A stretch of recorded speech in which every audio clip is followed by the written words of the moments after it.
Sports fans, I could not have done this breakdown without the indispensable help from Brendan Ware. So let's get him started on Twitter by giving him a follow, as your basketball IQ will surely rise from his knowledge. I'm in.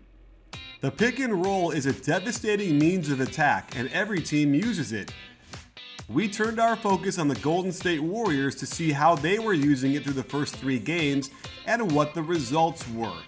In the regular season, the Warriors used the pick and roll 11.7% of the time and ranked second overall.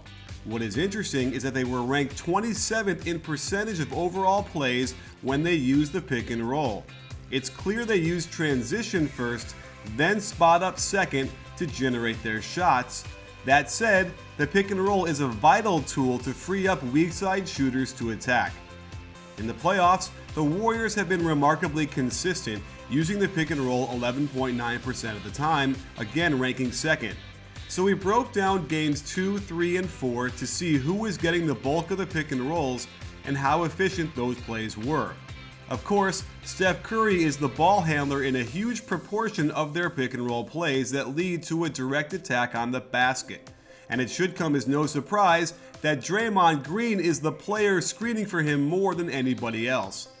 On a per game basis, you see the number of pick and rolls this pairing creates is relatively consistent, but the results are not. In their Game 2 win, these two created a healthy 1 point per possession, but generated 0 points in their narrow Game 3 loss.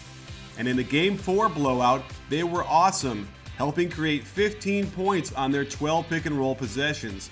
Overall, this duo is still struggling, and there seems to be some correlation between how many points they can generate and whether they win.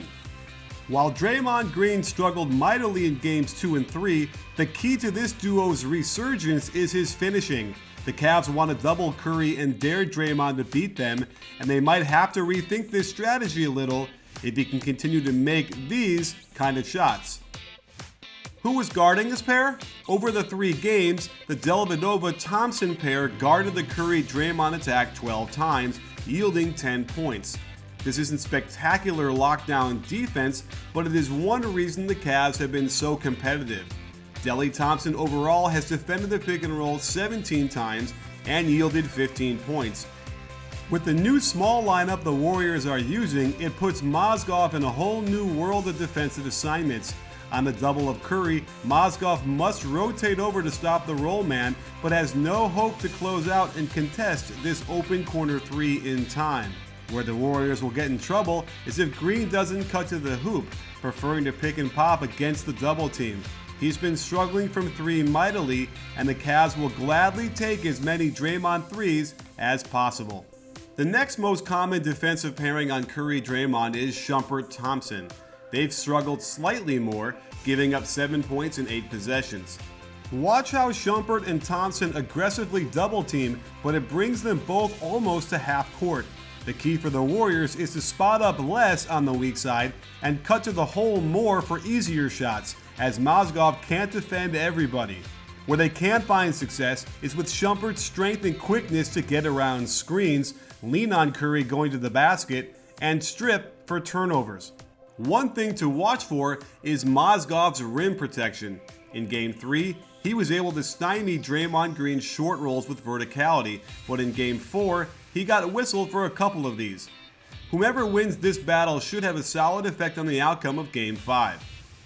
The resurrection of David Lee has been a heartwarming tale, and he hasn't disappointed. He has set 10 ball screens for Curry, and those plays have generated the most output of any of the Warriors pick and roll pairings. In Game 3, Curry and Lee hooked up 8 times for a crazy 15 points. Here's Lee showing great balance and footwork on the pivot to protect the ball and fire a nice pass for the open corner 3. But in Game 4, the Warriors only ran this twice, resulting in a missed field goal and a careless Steph turnover.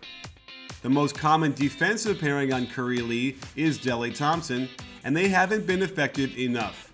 Again, the Cavs insist on doubling the ball, but this lets Lee be his best self, getting into the lane on the short roll.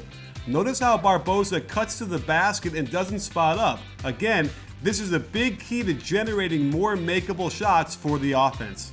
One thing we've only seen twice all series is the Curry-Clay pick and roll. There is no way they can trap this or else leave Clay open for the 3.